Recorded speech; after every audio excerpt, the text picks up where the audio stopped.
America versus ইরানের যুদ্ধ মোটামুটি প্রায় 1 মাস হতে চলেছে। এবারে এই যুদ্ধে এখন যুদ্ধ যত বেশি না হচ্ছে, তার থেকে বেশি কিন্তু ডায়ালগবাজি চলছে। কারণ দুই তরফই বুঝে গেছে যে এই যুদ্ধ বোধহয় শেষ হওয়ার নয়, চলতে থাকবে। তাই আমেরিকা এটা সবচেয়ে বেশি বুঝে গেছে, সেই কারণে আমেরিকা চাইছে যে এবারে কেউ একজন এসে মধ্যস্থতা করুক, যাতে দুটো দলের মধ্যে কথাবার্তা শুরু হয়, মানে আমেরিকা এবং ইরানের মধ্যে। তারপরে ইরানের প্রস্তাব ছিল যে ভারতকে এই দায়িত্বটা দেওয়া হোক, যে ভারত মধ্যস্থতা করুক, কারণ ভারত বিশ্বাসযোগ্য একটা দেশ, তারা ঠিকমতোভাবে নিরপেক্ষভাবে এই কাজটা করতে পারবে। কিন্তু আমেরিকার সেটা হয়তো কোনোভাবে পছন্দ হয়নি, কারণ ভারতের সাথে আমেরিকার এই মুহূর্তে যে সম্পর্কটা গিয়ে দাঁড়িয়েছে, তাতে আমেরিকার পছন্দ না হওয়ারই কথা। কারণ আমেরিকা চায় যে তার কথায় নাচবে এরম একটা দেশ। তা স্বাভাবিকভাবেই যে দেশটাকে আমেরিকা সিলেক্ট করার কথা ছিল, সেই দেশটাকেই সিলেক্ট করেছে, মানে পাকিস্তান। এবং ট্রাম্পের সবচেয়ে কাছের লোক এই মুহূর্তে তার ফেভারিট ফিল্ড মার্শাল আসিফ মুনির। কিন্তু অদ্ভুতভাবে দেখা গেল যে ইরান পত্রপাত এটাকে নাকচ করে দিয়েছে, যে পাকিস্তানকে কোনোভাবেই মধ্যস্থতাকারী হিসেবে ইরান মেনে নেবে না। এবারে এই জায়গাটা থেকে কিন্তু আমেরিকাও ভেবেছিল যে ইরান এটা খুব সহজে মেনে নেবে, কারণ পাকিস্তান তো ইরানের বন্ধু দেশ। এমনকি ভারতের কাশ্মীর ইস্যুতেও কিন্তু ইরান সামনাসামনিভাবে সেটাকে অপোজ না করলেও আদতে পাকিস্তানের পক্ষেই দাঁড়িয়েছে, মৌনতা সেটা স্বাক্ষর করেছে। এইবারে ইরান এত বন্ধুত্ব সত্ত্বেও পাকিস্তানকে কেন মধ্যস্থতাকারী হিসেবে একেবারেই দেখতে চাইছে না, তার প্রধানত 3টে কারণ। প্রথম কারণ হচ্ছে যে ইরান এবং পাকিস্তানের মধ্যে যে বর্ডার রয়েছে, সেটা কিন্তু পাকিস্তানের বালুচিস্তান প্রদেশ।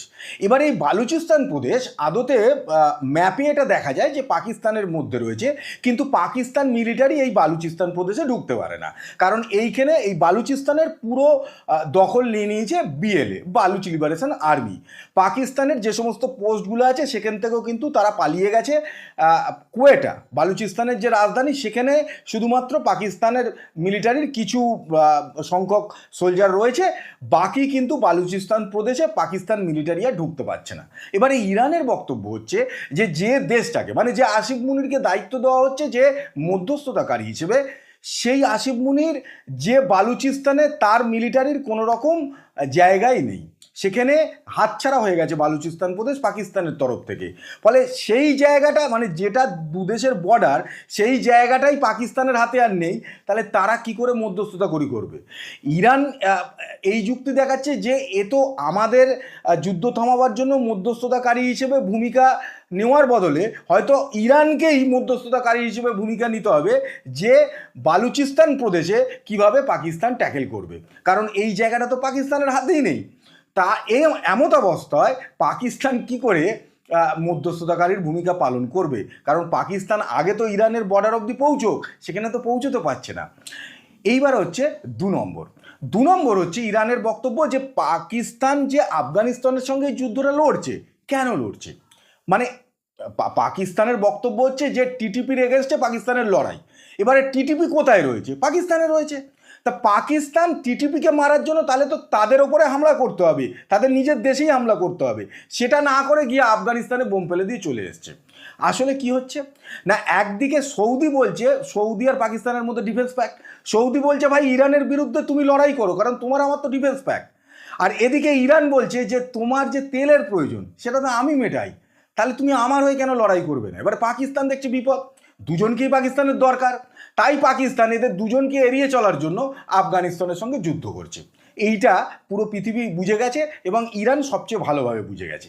আর 3 নম্বর পয়েন্ট হচ্ছে যে কিছুদিন আগেই কিন্তু দেখা গেল যে যেহেতু পাকিস্তানের প্রায় 20 to 30% শিয়া মুসলমান রয়েছে, সেখানে কিন্তু একটা দুর্দান্ত প্রোটেস্ট চলছে এবং আসিফ মুনিরের মিলিটারি বা পুলিশ যাই বলুন না কেন, তারা গুলি চালিয়েছে এবং সেখানে এখন অবধি প্রায় 30-40 জন মানুষ মারা গেছে। এবং আসিফ মুনির যে শিয়া যে সমস্ত মৌলানারা রয়েছে তাদেরকে ডেকে পাঠিয়েছিল তাদের সঙ্গে আলোচনা করার জন্য, এবং সেখানে আসিফ মুনিরের বক্তব্য ছিল যে যদি শিয়া সম্প্রদায়কে, যেহেতু ইরান শিয়া সম্প্রদায়ভুক্ত, তাদেরকে সাপোর্ট করতে হয়, তাহলে পাকিস্তানে থাকার দরকার নেই, তোমরা সব ইরানে চলে যাও। এখন এই অবস্থায় এই জিনিসটা সামনে আসার পরে কিন্তু পাকিস্তানে শিয়া ভার্সেস সুন্নি একটা বিরাট গন্ডগোল চলছে। ফলে এই 3টে কারণের জন্য ইরান বুঝতে পেরে গেছে যে পাকিস্তান আদতে মধ্যস্থতাকারীর ভূমিকা মানে কি, নিরপেক্ষভাবে তাকে আলাপ আলোচনা করতে হবে দু তরফের সঙ্গে এবং সেখান থেকে একটা পথ বের করে আনতে হবে। কিন্তু পাকিস্তান সেটা করার মতো যোগ্যতা নেই, পাকিস্তানের সেই যোগ্যতাটা নেই।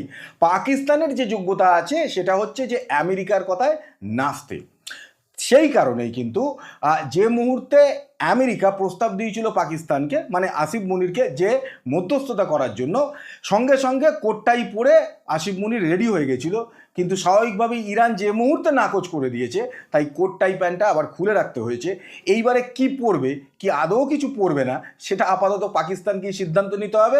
কিন্তু ভারত না বলে দেওয়ায় পাকিস্তানের সামনে যে সুযোগটা এসেছিল, হঠাৎ করে লাফিয়ে লাফিয়ে আগে চলে আসার থেকে এটা যদি বোঝার চেষ্টা করতো যে ভারত কেন এই ঝামেলার মধ্যে ঢুকতে চাইছে না, তাহলে বোধহয় পাকিস্তান এইভাবে এগিয়ে এসে নিজের মুখটা পোড়াতো না। কিন্তু পাকিস্তান তো পাকিস্তানি, যেই ভারত না বলেছে সঙ্গে সঙ্গে লাফিয়ে লাফিয়ে চলে এসছে।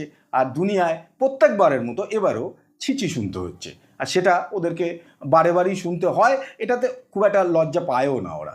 এখন আগামী দিনে দেখার যে আর কীভাবে পাকিস্তান বেইজ্জত হতে পারে।